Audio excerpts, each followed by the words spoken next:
All of us are parts of families, and we need this to keep going forward. That we all have issues from time to time. Keep on coming because there'll be something for you every night. Well, there you have it. So, Wayne, back with you. Those are the thoughts that people have, young people have. As you saw, there were some young people. These are the thoughts they have regarding things to do to make sure you're compatible before getting married. Yes, very well done. I thought they were excellent. Nice compilation for us this evening, Don. Thank you.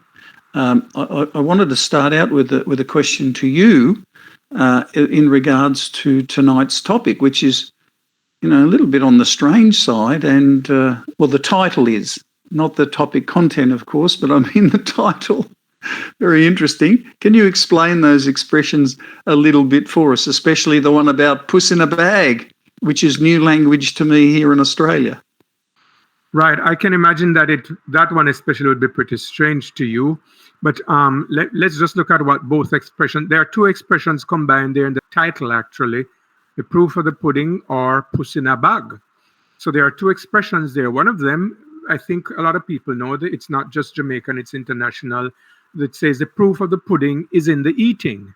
And what it means is the value or the quality or the truth of something has to be judged based on direct experience with it or on its results. Okay? So it's used to say that a person can only know if something is good or bad by trying it. Now, in the context of what we are doing tonight, bear that in mind. It means that you can only know if something is really good or bad by having tried it.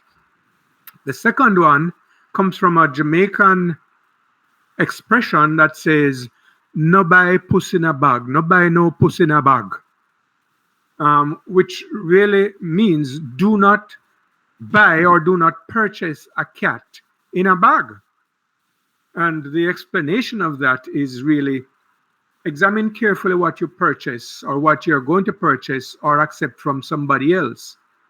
In other words, if the cat is in a bag, you won't see what the cat is like. So you don't want to buy that cat in the bag. You want to examine it carefully. So in matters, it usually applies in matters of the head and the heart. So naturally, in this situation, context, courtship and marriage, it is used here to say, don't be quick to accept a person as the genuine article without a thorough investigation. So yeah, that's what the topic is talking about. Proof of the pudding or puss in a bag. Very clear. Thank you. That's a much better understanding. But as you said, the proof in the pudding is in the eating, and I think that's very generally accepted. So how does this apply in this context? Should people who are courting eat the pudding before marriage just to make sure they know what they're getting into, or should they buy the puss in the bag? In our modern society, I believe most people, I'm just judging, I don't have any poll done, but a lot of people go for the first option. The proof of the pudding is in the eating. They say, I want to know what I'm getting. I want to test. I want to see how good is the stuff that I'm getting. And so I need to test it before I commit myself to marriage. But we have two contexts in which to look at this question. And I'm going to touch on it a little more later on. But there's a context of the person who is Christian minded. And then there's the context of the person who doesn't have any Christian or religious convictions at all. And the truth is, from the Christian perspective, the Bible speaks against this kind of going all the way. That's what we're talking about, going all the way. And how far is too far? But the Bible does counsel against this, and not just the Bible, but other religions, the religious books of other religions counsel against going all the way in terms of physical and sexual contact with a person before getting married. So this is a caution we need to look into. One thing I will say, it is safe to say that sexual desire is a good thing. But while it is a good thing, like hunger is a good thing, It is meant to be satisfied. Hunger is meant to be satisfied. So is sexual desire. And once you're a normal human being, you're going to have sexual desires. But just as a healthy diet requires restraint, so a good, healthy sex life requires restraint. You eat at the right time, you eat the right quantities, and you eat the right types of food. So we'll get into that a little bit more later on. Excellent, very well put. Times have changed a little. So, how does the average young person on the streets of Jamaica feel about this topic? This is taken from the Jamaica Observer, a newspaper we have here, and it sought some responses from people on the man on the street regarding sex before marriage. And the first one said, I have to know what I'm getting. This is a proof of the pudding approach. If someone was selling you a bottle of perfume, wouldn't you want to smell it before you buy it? So that's the rationale there from this person. Next person said, I would have to hold a taste and buy approach to this type of scenario. I'm not going into anything blind. Worst of all, sex. So one, two persons so far believe that you should indulge before marriage. This one says, I would be silly not to have sex with this person before marrying him. Not to make it sound like sex is the only thing that is important to me in the relationship, but it is in the top three of what makes a relationship work. And if the sex isn't good, then it throws off the dynamics of the relationship. Fourth one says, if I can't have sex with you, we won't make it to the point of marriage. I have to know if she's going to be any good so I know how to approach the situation and if I should leave or she has enough potential to stay. So I guess you can judge from that.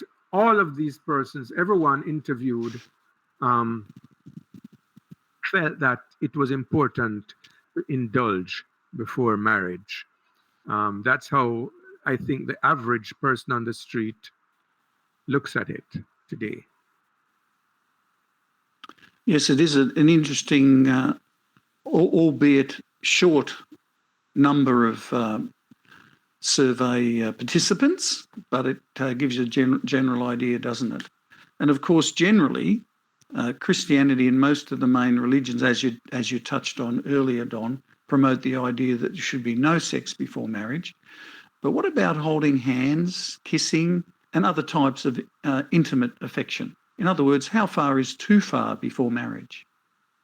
It's all well and good for religions to set boundaries and say, don't do this, don't do that. And many times young people feel restricted. They feel like, oh, the church just doesn't want me to have fun and all that, and it's just some religious hocus pocus. But let's look at it. I think those of us who are old enough to have had sexual desire and have had relationships with others know that one thing leads to another. And of course, we might draw the line and say, okay, there should be no sexual contact. But I would say, and I'm going to explain why, a person who wants to have a serious, long term, meaningful marriage should follow this guide. Avoid all physical contact until the wedding day. That sounds kind of hard and sounds extreme. But you see, some young people reason that, and especially when the hormones are ticking and so on, they reason that as long as we don't go to sexual intercourse, as long as sexual intercourse doesn't happen, then we are not breaking anything. We are observing good practice. You're free to participate in any other form of physical or sexual activity. There are some people who have been dating for a long time and or they are engaged and feel like it's okay, we are going to get married, so it's okay for us now to get a little physical, kissing, maybe petting, maybe touching. I mean, many of the non-Christian people go way beyond that and they seem okay. So we figure that it can't hurt a Christian couple to explore a little bit without having sex. Now, this may sound like an easy way around what feels like a burdensome restriction because I was young once. I'm only half young now, but I know it feels like a burdensome restriction when the hormones are ticking, when you get close to the person and you feel the electricity passing through you, you feel like there's a burden. Why do I have to be holding back? Why can't I go all the way? And we have to be practical, and we can't we're talking to young people who go through those emotions, and we have to be practical. We know that these are natural emotions and there's nothing wrong with it. One of the things that I am disappointed with a lot is that many people make young people feel like they are evil for feeling the desire for sex. And so they feel like sex is a bad and evil thing. And people who indulge in it or engage in it are evil. You know, that's not so. God invented sex, and God made it the experience that it is. But if God did that, then He should know what's best about it. And if God says this is the context in which you should do it, then He knows why. So God's intention is not to regulate our lives with some fine-tuned rules, and which we are naturally going to seek the loopholes for. Oh, I'm not going all the way. I just want to do this. I just want to touch here. I just want to, I want to feel those things. God's design for sex is that it goes hand in hand with commitment, full commitment.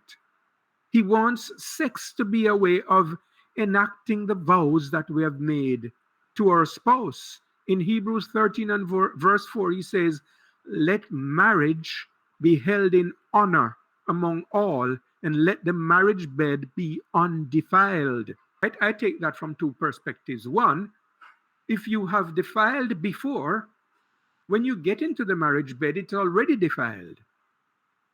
Or if you're already married and then you go out to somebody else, you're defiling your marriage bed too. So there are two ways in which you can defile the marriage bed, in my understanding. But God gives guidelines for our well-being. God's desire for His people is to elevate both marriage and sex. And one of the reasons is the end result of sex, the intended end result is that you bring children into the world. And when you bring children into the world, when you bring a child into the world, the child deserves to have two parents, a father and a mother. And the world is full now of a lot of children who are growing up without both parents in their lives. Children, when they're going to bed at night, should be able to say, good night, daddy, good night, mommy. It's a sense of security and comfort for them. And when we bring children into the world, otherwise, we are not hurting ourselves only. We are hurting the children, and we are hurting the people who those children will interact with as they grow, and we are destroying society as a whole. So it's in a mess right now, I know. But in this context, what we want is for more and more of us to develop the right approach to it. It's not too late. Even if we started out wrong, even if we did the wrong things, it's not too late to get right. It's not too late to follow God's plan. It's not too late to follow the plan of the one who designed this thing. So,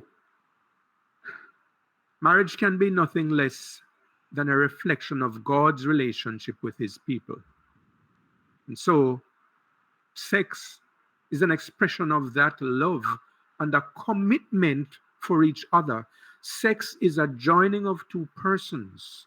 Just as when we give our lives to God, it becomes a joining of God with us. And so the experience of sex is intended for us to recognize how intimately God gets joined to us too, as His people.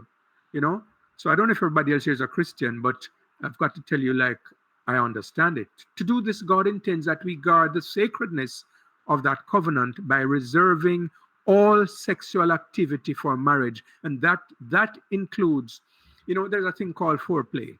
What's foreplay? Foreplay is touching and petting and kissing and doing things to make the person get sexually excited. That's what foreplay is. Well, foreplay means that you're going to continue on to sex. And so, why are you going to have foreplay before the time when you're ready to go on to sex? What it does for you when you avoid that is it gives you the opportunity to be the greatest of friends. You can build a wonderful, perfect friendship with a person so that eventually, when you get married and you finally go to the Garden of Eden, you can have pleasure untold with a friend who is committed to you. It's worth waiting. It's hard to wait, but it's worth waiting. Sexual touching is designed by God and experienced by most healthy people, as I said, as a prelude to sexual intercourse. So it's not advisable. And I'll tell you something. Men are the ones who give the most trouble where this is concerned. Men can't wait. They can't keep their hands to themselves. They want to, want to, want to, and they pressure the poor woman. And it gets to the point where many women feel like, if I really want him, I have to do this. But I'm going to say to you, women, if you can keep your man only by letting him touch you and pet you and maybe go all the way and have sex with you, if that's the way you can keep him, he's not worth keeping. No, thank you very much. A good job, and courageous too, I might add. But some of these things need to be said. Very, very real indeed. And so is this little short graphical PowerPoint I'm about to share. Credit for it, Mark Gungor, Gungor, Mark Gungor, and he has a program called Laugh Your Way to a Better Marriage. And there's some really good videos and good understanding. Mark is a pastor, a comedian, and an author. I'm not sure in what order, but you find him an interesting character. So having established the right time for the intimate side of things, or the physical intimate side of things, we can be intimate and not physical, of course. I wanted to remind you of that symbol. Can you see that symbol on the screen? And also this symbol. So they represent female there on the left and male on the right. And generally, and this is a sort of a very general graphic, the female might be shaped a little bit like this, and the male, of course, with a little bit broader shoulders.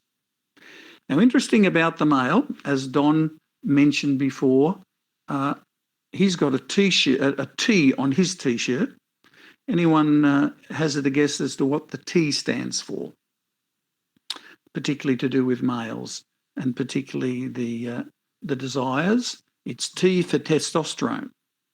So that is an important hormone that courses through the bodies of males. And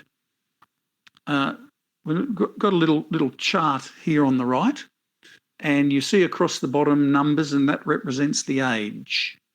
So from birth to around 20 or thereabouts, that all increases. And then, as Don alluded to, the hormones reach a certain point, and the awareness of the opposite sex comes in at around about that level. And I don't know if you also noticed something change on the left-hand side there. Little smiley face popped in. What both understand, or what particularly the male in this instance, that there's a particular happy spot. And this thing that's going through the bodies of males called testosterone reaches a peak and really doesn't diminish all that much. The older us men get, we do get a decrease in that, but the interest really hardly wanes until death. It drops off very sharply then. So the interest is there all the way. So the point here is that men and women do wrong, and this is an opinion, is that they tend to go straight for that spot, and that's not right. So if the man is doing that, it's not right. If the woman is allowing the man to do that, it's not right. Because there's another very important aspect of this, and that is the heart. And so that should be the focus. The focus of the man is the heart of his bride. And then the lower arrow should disappear altogether, because they'll both enjoy each other more if the heart is his focus. Does it make sense? And that's just a little graphic, and it's just really my version of Mark Gungor's example that he did on one of his video topics, and I've always appreciated it, and it's been very helpful. Okay, so that was from Mark Gungor, Laugh Your Way to a Better Marriage. So I've got a final question for you, Don, and it is this. What would you say to those who are not Christians? What reasons are there for them to wait, since they don't feel bound by, religious standards? The reasons for them to wait are very similar to the reasons for Christians to wait, except that Christians and religious people may be looking at the rule in their religious book as one of the reasons. Having a desire to have a good long-term marriage, and recognizing that a marriage is intended for you to share your life, the rest of your life. Hopefully that's what everybody wants, to share the rest of your life with the greatest friend you have, because your partner is supposed to be the greatest friend you have, whether you're a Christian or not, whether you're religious or not. That's what I think most people want who want to get married at all. I doubt if there are many people who just want to get married so they can have sex, because then they don't need to get married to have sex, since they are not committed there. But you see, as I said before, when you get married, when you have something to wait for, there's an objective. We go to college, we go to university, and we work towards that day when we get that little rolled up piece of paper to say, I did it. It was worth it for me. I now have my degree. I now have my bachelor's. I have my master's. I have whichever one you have, whichever one was worth it. You can't get that until you have completed the requirements. And when you are finished, you are now licensed to go out and implement what you should have learned in school. And marriage is kind of like that. The courtship time, the dating time, is about learning how to live with this person, how to spend time with this person. It's a lifetime commitment. And it's also about bringing other people into the world. And as I said before, I personally don't think anybody should be born into the world without a father and a mother. I mean, it wouldn't happen normally if there wasn't sickness and accidents and so on that lead to death. All things being equal, all children would grow up with a father and a mother if people weren't shorting the trip and going to sex before marriage. And then the children, sometimes the poor mothers suffer. It's usually the mother who suffers because she has the responsibility of looking after the children, tucking them into bed at night, if she can find the strength to do it. Sometimes washing for them, cooking for them, cleaning for them, cuddling them when they're crying. No support, because many men are not there. Now, whether you're a Christian or not, do you want that? Is that what you want for yourself? And sex is leading to that.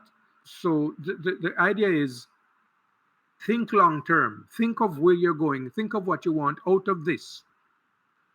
And you want to be able to know that when you finally get that rolled up piece of paper, yes, you do get a rolled up piece of paper. It might not be rolled up at the time, but when you get married, you get a piece of paper too. It's just like your degree certificate. It says you're now licensed to practice. You're now licensed, you're now qualified to carry out this marriage. And it's really, for me, a joy when you have waited for something, when you have worked towards it, and you finally get it. It's a joy to be there. And if you did the preparation right, if you took care of what you should have taken care of before, and you formed a great friendship, this can last for the rest of your life. When we say to people, wait, okay, no touching and so on, no physical contact before marriage and so on so hard, I want to just share some guides or rules, I would say, to observe in helping you to reach that objective. So, number one, build your relationship around healthy, non sexual experiences, preferably in group activities. So, you can have fun. You can have a lot of fun with people, preferably in groups. And the reason for this is you want to be able to enjoy being with the person, but you want to protect yourself against going all the way, because we know it can happen. We know what the flesh is like. We know we are going to be tempted. So you've got to protect yourself, set boundaries before you're faced with temptation. Talk to the person you're dating or courting, and say to the person, listen, this an objective of yours? Is it that you also desire that we don't go this far until marriage? And if the person says yes, you say, okay, let us agree that we're going to set boundaries. There are certain things we're not going to do to help us to avoid passing the boundary. As a dating couple, it's wise. You might decide that, okay, we're not going to spend the night at each other's home, because that's red flag, right? That can lead to trouble. Or you might agree what kind of touch is off limits. And so if the young lady or the young man knows that touching me on the leg might stir something in me, then you say, listen, don't touch me on my leg. And if I do it, you're okay to remove my hand or to caution me about it. So we have an understanding. So you're not going to necessarily, hey, why are you touching me? And you get mad at each other. You already set your boundaries. Always have an escape plan.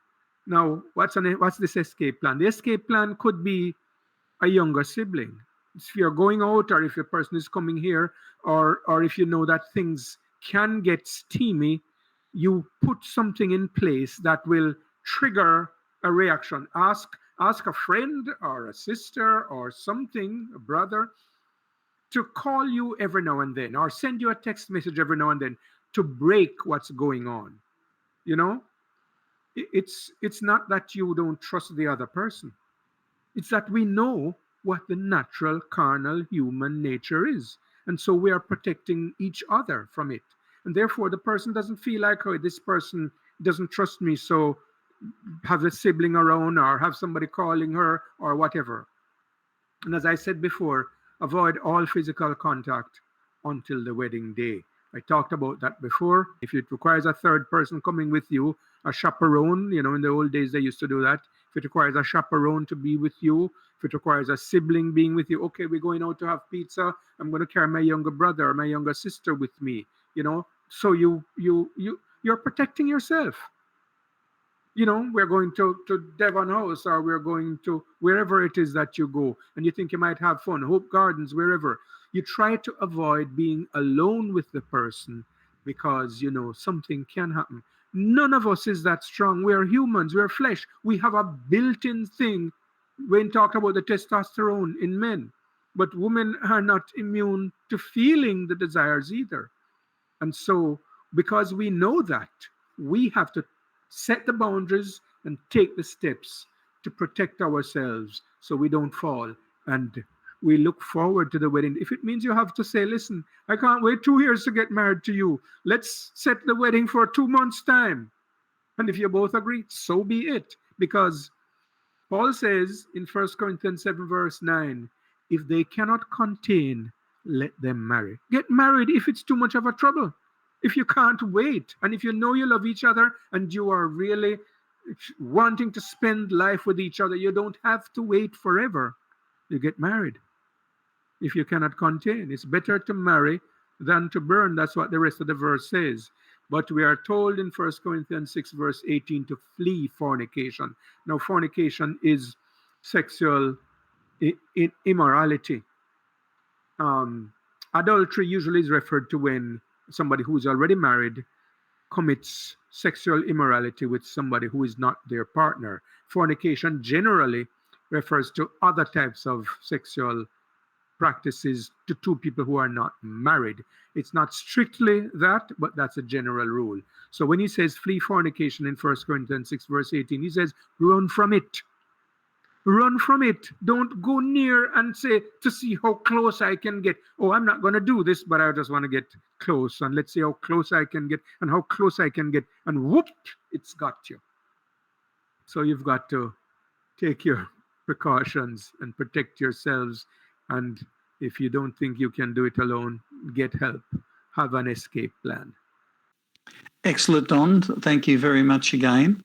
And at this point, let us open the floor for questions and any feedback, comments, questions or feedback. Now's the time for that.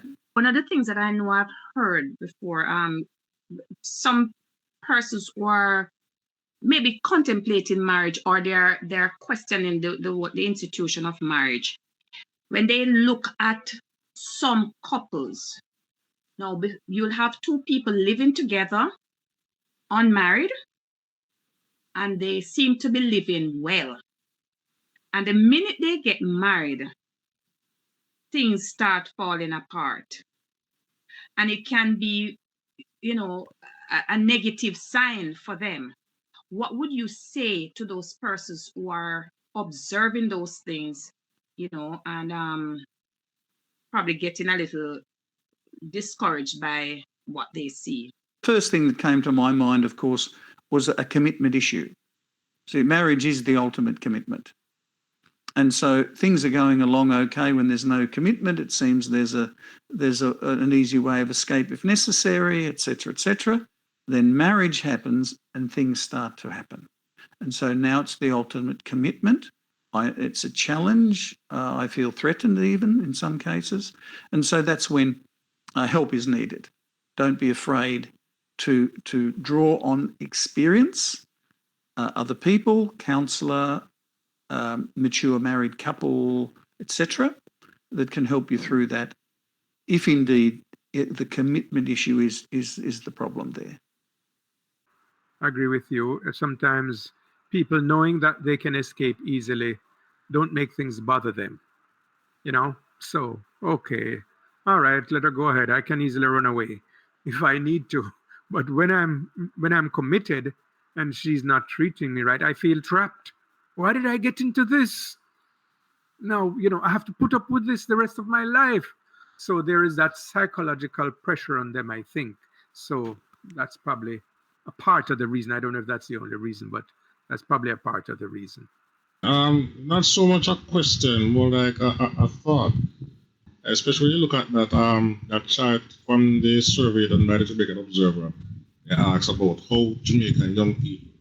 But I think it's not just Jamaican young people, it's a worldwide thing, old, young, and so forth, where persons outside of Christian specifically and religion generally now have the view that it is best to have the proof of the pudding. Right? Because you find that it's mostly in religious circles that people have that sense of sexual morality, where they feel that they need to adhere to certain rules when it comes to sex before marriage. It seems to be an okay thing in the world generally now that, hey, it is better to know what you're doing, and people are getting into relationships, living together and so forth, outside of the bounds of marriage. And especially in a world that is getting further and further away from God and religion in general, I think you'll find that this concept is growing, because I do believe that the further away from God the world gets, the greater immorality grows, sexual immorality grows. So you find that persons feel more free outside of religious boundaries to have that proof of the pudding. So you'll find, I believe, that if you do a worldwide survey, you'll find that people in general outside of religious circles will have that concept that it's better to have the proof of the pudding. I have a comment and then a question. I am aware of marriages where the couples didn't date very long, got married, and they stayed together for a good time. Some of them are still married. And then there are other couples that they dated, one in particular dated for 5 years before they got married.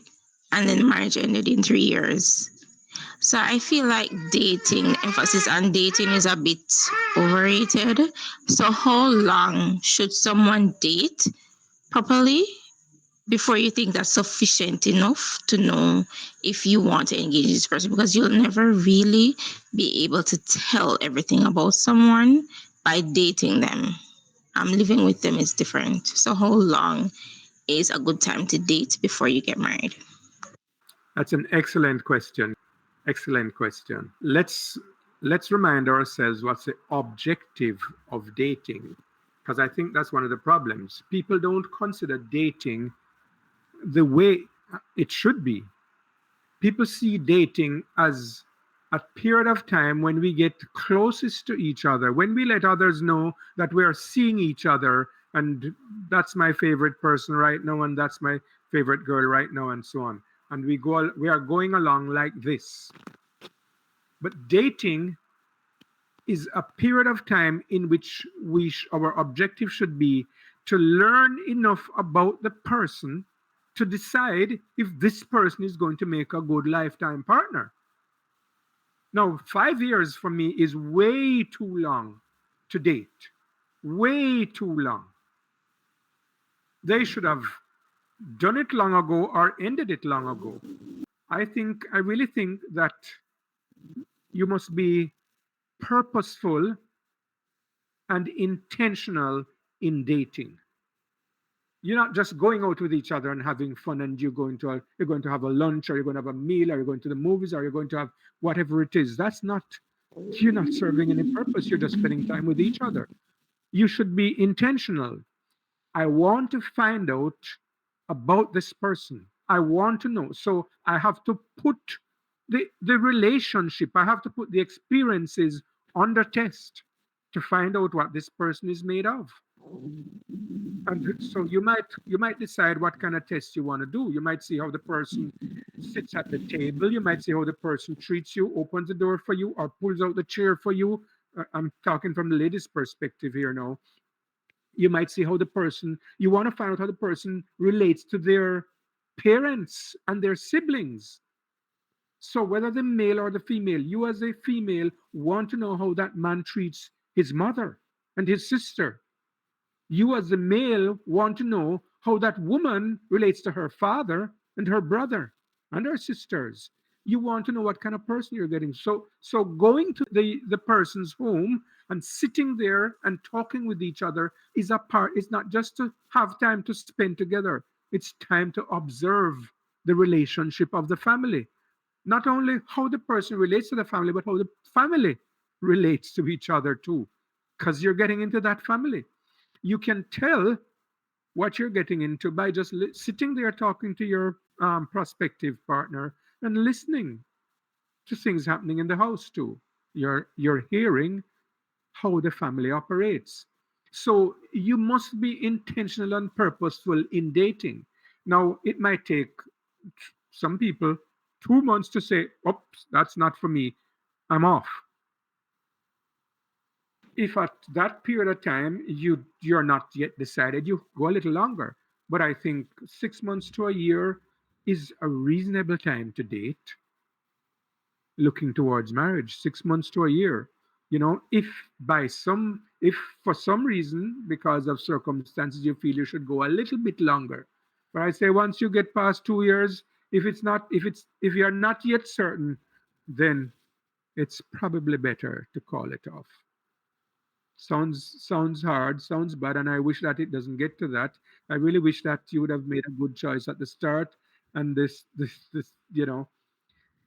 okay, studies. Now that's an important thing to mention, because people meet young people meet each other in college, and they really are studying, and they might think, okay, we want to wait until we finish, we get our degree, we get our work paper before we get our marriage paper. And it sounds reasonable. What I would say is that may be a reason for you. Well, okay, so you're in college, you really won't get to spend as much time examining each other. So you keep your relationship at a kind of a good friend level. That's what you really should be doing here. This is a good friend. It's my best friend. I can share ideas, I can share thoughts and so on. I am not sure yet if he's going to make a husband for me or if she's going to make a wife for me, but I really enjoy this person's company. So we are studying together, we share ideas, we share thoughts and so on, and we can chat over the phone sometimes. But I'm not going to let the emotions get too deep here now because one, it can interfere with studies. You might find that because your emotions get so deep, you fail and that person is gone on, and guess what? She doesn't want you anymore because you're a failure, or he doesn't want you anymore because now he's going to leave you in school and he wanted to get married at the end of school and so on. All kinds of things can happen. So I'd say a college relationship ought to be a good friend relationship with a view. There is some courting, some dating going on. You are getting to meet people, you are getting to see the person in action, but that would be the excuse for taking a little bit longer. Those are my thoughts. No, no, very, very, very comprehensive as usual, Don. So we do have another thought here from Clive. So go ahead, Clive. I was just thinking, Don, that well, my being young was some time ago, but I think the memories are still there, and I think you'll find that especially among young persons, the longer that they are in what you might call a dating relationship, then the greater the chances are that things are gonna escalate and get out of control. Right, so I think that is where a lot of focus needs to be. That the friendship aspect of it needs to be focused on, because a lot of time persons will feel that, hey, I am dating, and dating is a form of commitment. And where they feel that there's a form of commitment, there becomes an attitude, a sort of mental thought process that I am now licensed to go a little bit further. Right, so I think that also has to be thought about and looked at. Yeah, very good, Clive. Very good focus there. Yes, that's a good reason to keep it as a good friend relationship until you are ready to make the next move.